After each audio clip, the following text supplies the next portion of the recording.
श्री चंपाजू के बाग में दिव्य सुंदर महल के अंतर्गत श्यामा श्याम दिव्य मंडप के अंतर्गत दिव्य सिंहासन पे, जो कि फूलों से निर्मित है, उस पे विराजमान है और फूलों के वस्त्र आभूषण से श्यामा श्याम अलंकृत हैं। समग्र सहचरी वृंद भी फूलों के वस्त्र आभूषण से अलंकृत हैं और जितनी भी सौंदर्य सामग्री है सब फूलों की है और महल भी फूलों से निर्मित है। उसमें फूल सिंहासन आस पास ठाड़ी, फूल सबे सहचारी। प्रियालाल फूल के सिंहासन पे विराजमान है। सेवा परा उनकी सेवा में उपस्थित सुंदर सुंदर सेवा की सामग्री लेकर के और बड़ी ही प्रीति पूर्वक श्यामा श्याम की सेवा कर रही हैं, परिचर्या कर रही हैं। यहाँ तक हम लोग स्मरण किए थे। और श्यामा श्याम ऐसे हैं कि दोनों बड़े ही प्रेमी हैं, दिव्य रसिक दंपति। निरंतर श्यामा श्याम जो है मधुराति मधुर केली रस की धारा प्रवाहित करते हैं। जैसे ललचों हैं लोचन लाल के, प्यारे की आंखों में कैसा अद्भुत रूप माधुरी पान करने का ललक दिख रहा है,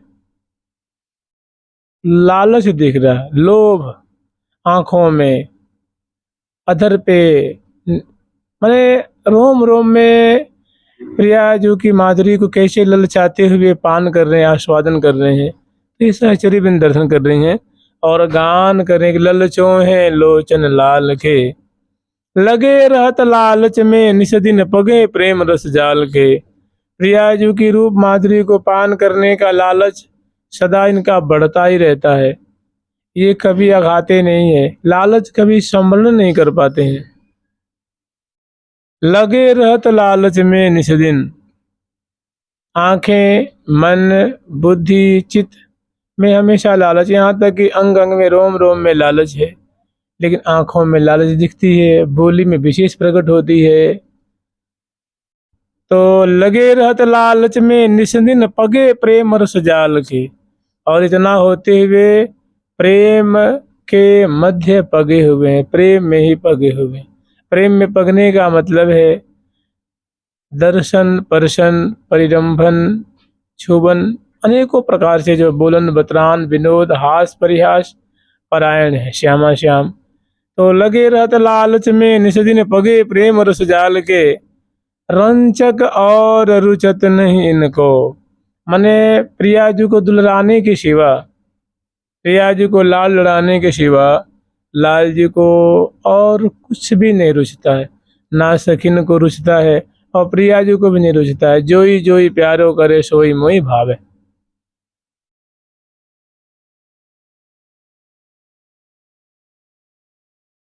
और लाल जी भी प्रिया जी से यही निवेदन करते हैं कि जोई जोई करती तुम प्यारी, सोई सोई मोह मन माने।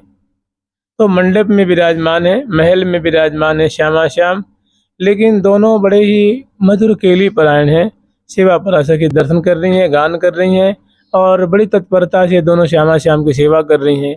कहाँ की जो तत्कालीन शोभा है, मैंने सेवा पराशर की क्या क्या सामग्री लेके वहाँ उपस्थित है, तो दो तुक में श्री हरिप्रिया से की अत्यंत संक्षिप्त रूप में वर्णन कर रही हैं, लेकिन हमें और विस्तार रूप में उसको विचार लेना है, स्मरण कर लेना है।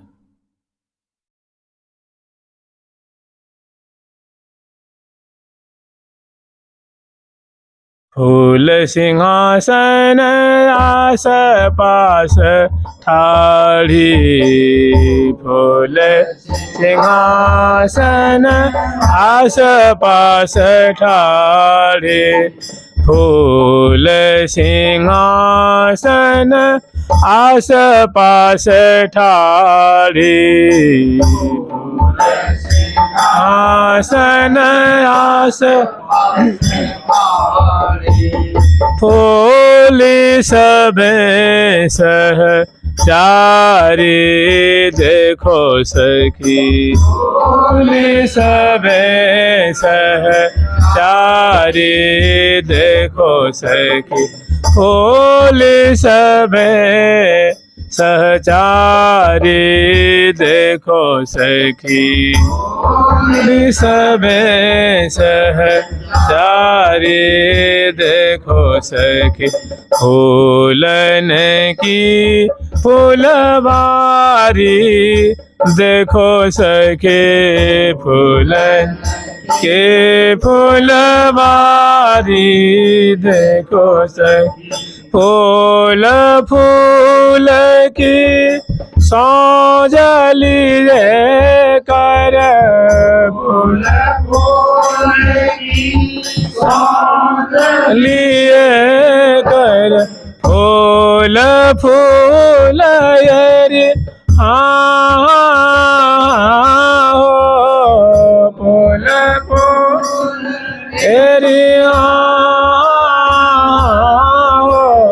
फूल फूल की सौजली कर फूल फूल की सौजली कर फूलन फूल श्रृंगारी देखो सखी फूल श्रृंगारी देखो सखी फूलन की फूल वारी देखो सखी फूलन की फूल वारी देखो सखी फूल फूल की सौंज लिए कर। फूलों से निर्मित सौंज का तात्पर्य उपकरण, जो प्रिया प्रीतम की सेवा के जो चीजें हैं, सेवा की जो वस्तु हैं, सेवा के जो उपकरण हैं, सेवा के उपकरण में इसमें 2-4 बातें लिखी गई।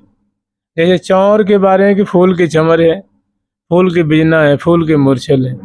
इतना ही नहीं, इसको और स्मरण करिए कि सुंदर प्रिया जो के जो सबसे पहले जो श्यामा श्याम के पीछे जो सिंहासन के खड़ी हैं छत्र लेके, वो भी फूलों का है। फूल का जो दंड है वो भी फूलों का है, और जो छत्राकार जो उनकी शोभा है, जो प्रिया प्रीतम के मस्तक के ऊपर वो पधरा रखी हैं, जो प्रिया प्रीतम की वृंदावन के दोनों जो राजा रानी हैं, इसकी गरिमा का परिचायक है वो। चौर जो राजा और रानी होते हैं, उनकी दाईं तरफ और बाएं तरफ चौर ढुरता है। एक छत्र माने इसे चक्रवर्ती ने जोरी है जीवन प्राण धनी, श्री राधा चूड़ामणि रसिक मुकुटमणि ही। प्रिया प्रीतम एक छत्र सम्राट हैं और यहाँ राज कर रहे हैं। तो छत्र भी फूलों का, चौर भी फूलों का, बिजना भी फूलों का, और मूर्छल भी फूलों का। और इसके संग संग जो पिकदानी है, पिकदानी वाली बहुत पास में रहती हैं प्रिया जी के, मतलब बगल में, और लाल जी के बगल में। तो पिकदानी वाली पास में, उसके संग रहती हैं तांबुलदानी वाली, और उनके पास में रहते इत्रदान वाले, जो सुंदर सुंदर इत्र की जो कटोरी है, उसमें सुंदर इत्र सार है, कमल का है, गुलाब का है, खस का है, ऐसे अनेकों, जैसे मोंगरा का है, उसमें सुंदर इत्र सार उसमें भरा हुआ है। और बीच बीच में उसमें जो फुहा वाली हैं, फुहा वाली संग मैंने जो रुई के फुहा नहीं होता सलाका में, उसको प्रिया जी को, लाल जी को संगाती हैं, बीच बीच में चर्चन करती रहती हैं। और बगल में ही सुंदर कजरौटियाँ वाली रहती हैं, जिसमें कज्जल होता है वो। और उनके बगल में सुंदर फूल की माला वाली हैं, फूल के आभूषण वाली दोनों तरफ हैं, फूल के वस्त्र वाली सुंदर सुंदर फूलों के थार हैं। और उसमें उनके वस्त्रों को बड़ा भव्य प्रकार सजा सजा कर रखा हुआ है। और उनके बगल में ही सुंदर पेय पदार्थ वाले, जैसे आम का रस है, संतरे का रस है, लीची का रस है, सेब का रस है, ऐसे जो पेय पदार्थ हैं। और अनेकों प्रकार के शरबत वाली, फल वाली, मिष्ठान वाली, ये सब सुंदर सुंदर फूलों के पात्र में ये सौंज सामग्री लेकर के खड़ी, पिजरा वाली हैं, आभूषण वाली हैं, सुंदर दर्पण दिखाने वाली हैं, माला वाली हैं। तो स्मरण करें, थोड़े भव्य प्रकार से स्मरण करें। और दूसरी बात, जब आप बिल्कुल प्रिया प्रीतम के माधुर्य स्मरण करेंगे तो फिर और कुछ ध्यान नहीं रहेगा। जैसे मान लीजिए आप यहाँ खड़ा होकर के प्रिया प्रीतम को निहारेंगे, तो दाएं क्या है बाएं क्या, आपको कहाँ ध्यान रहेगा? ना बंगले का ध्यान रहेगा। केवल जब निगाह से निगाह मिलेगी तो बस सामने निगाहों में उनके उनका पूरा कलेवर भी नहीं आएगा। आंखों पे दृष्टि टिकी तो केवल आंखें ही आएंगी, अधर पे टिकी तो केवल अधर ही। मैंने जितने अंतरंग होते जाएंगे, तितने अंतरंग बिल्कुल सूक्ष्म होते होते होते होते अंग अंग शोभा को सागर उलंग पार क्यों जाइए, सखीरी यह छवि क्यों रा लखइये। अंग अंग शोभा को सागर उलंग पार क्यों जाइए, जिहि सुठौर मन एक लगत है, तिहि जुठौर सुसमइये। संगी हो या नैन तहाँ लागत, गलित रूप में चाहिए। वास्तव में अगर रोज रोज प्रेम पूर्वक इनकी लीलाओं का जो हम लोग जो महावाणी जी वर्णन है उनका स्मरण करें, तो अगर वास्तव में रोज रोज प्रतिदिन समय से स्मरण करेंगे तो वहाँ की चीज़ें आपको प्रकट होने लग जाएंगी। वहाँ की जो चीज़ें हैं, वहाँ के जो उनकी जो सहचरी वृंद है, उपकरण है, रचना है, वो धीरे धीरे हृदय में साफ साफ साफ साफ दिखने लग जाएगी। लेकिन ये 2 दिन का सौदा नहीं है, उसमें बिल्कुल तल्लीन हो जाएंगे। कौन आया गया, आप बैठे हैं, कोई सुधि नहीं, एकदम एक तार लग जाए तो वहाँ की जो वस्तुएं हैं, वहाँ की वो आरती की थार कैसी है, बाईं ओर कौन है, दाईं ओर कौन है, और प्रिया प्रीतम कैसे वस्त्र पहने हुए हैं, वहाँ की मतलब जो सेवा की सामग्रियाँ हैं, तभी तो साधु लोग सब वहीं की बातें देख लेते हैं। ऐसी तल्लीनता हो जाती, ऐसी आत्मीयता हो जाती, ऐसा एकात्मकता, ऐसी एकात्मकता कि वहाँ की बातें स्फुरित होने लग जाती। एक महात्मा हुए वृंदावन में, अब की बात नहीं, जब परम पूज्य श्री पंडित बाबा थे ना, श्री राम कृष्ण दास पंडित बाबा, उस समय एक तटीय स्थान के महात्मा थे, उनका नाम था स्वामिनी शरण जी महाराज। ये जो अचल बिहार की छतरी है ना, अचल बिहार की जो वेदांत हॉस्पिस के पीछे एक अचल बिहार है, वो राधा वल्लभी स्थान है, उसमें एक छतरी है, आज भी छतरी है वो, उसमें एक गुफा सा बना हुआ छोटा सा। तो उसमें वो मतलब 100 वर्ष पहले की बात होगी जी, वहाँ आकर के वो रुकते थे और पंडित बाबा से, ये दाऊ जी की बगीची है ना, जो अब वन बिहार के नहीं, वन महाराज के सामने, जहाँ एक अब तो विद्यालय खुल गया, हेरिटेज पब्लिक स्कूल खुल गया, उसके सामने पड़ता जो शोध संस्थान बन गया है, उसमें पंडित बाबा रहा करते थे। तो उनके दर्शन करने आते थे, कभी 6 महीना पे, साल भर पे, 2 महीना पे, तो छतरी में रुकते थे, बाबा से सत्संग करते थे और चले जाते। तो देखिए उनके वो भजन करने की रीति ऐसी थी, वो बड़े थोड़े लंबे हट्टे कट्टे थे और पहलवानी किया करते थे। तो जो चिकसौली है बरसाना, वहाँ जो लड़के, चाहे वृंदावन में और पास में जब लड़के जो उस समय के तत्कालीन ब्रजवासी बालक ये कुश्ती नहीं खेलते हैं, कुश्ती लड़ते हैं संध्या को, तो उस समय वो भी लड़ा करते थे, बाबा जी भी थे, लड़ते भी थे। तो कभी कभी ऐसा होता कि वो लड़के, वो जैसे मानो 6 लड़कों की पाली है कि 10 मिनट ये लड़ेगा, इन दोनों का जोर होगा, 10 मिनट इन दोनों का, 10 मिनट इन दोनों का, तब तक बाबा क्या करते, वहीं पे बैठ जाते, आंख बंद कर ली, और आंख बंद करते करते पहुंच जाते प्रिया प्रीतम के दरबार में। माने ऐसी हृदय की पवित्रता थी, मन में कोई हलचल नहीं, ना कुछ सुनने का मन है, ना कोई देखने का मन है, ना कुछ छूने का मन है, मन बड़ा पवित्र हो चुका है। और प्रिया प्रीतम में झट लग गया, आंख बंद करते कुछ ही देर में वो प्रिया प्रीतम के दरबार में, मैंने अपने स्वरूप में उपस्थित और सेवा में था। वहाँ क्या होता आप जानते हैं, कुश्ती तो कुश्ती होती है ना, उसमें प्रायः 1000 लड़कों में, चाहे 100 में लड़कों में एक लड़का तो होता ही है मजबूत वाला, वही तो पहलवानी करता है। जो मरियल होता है, एकदम ज़्यादा छोटा ही होता है, वो भी नहीं लड़ता है।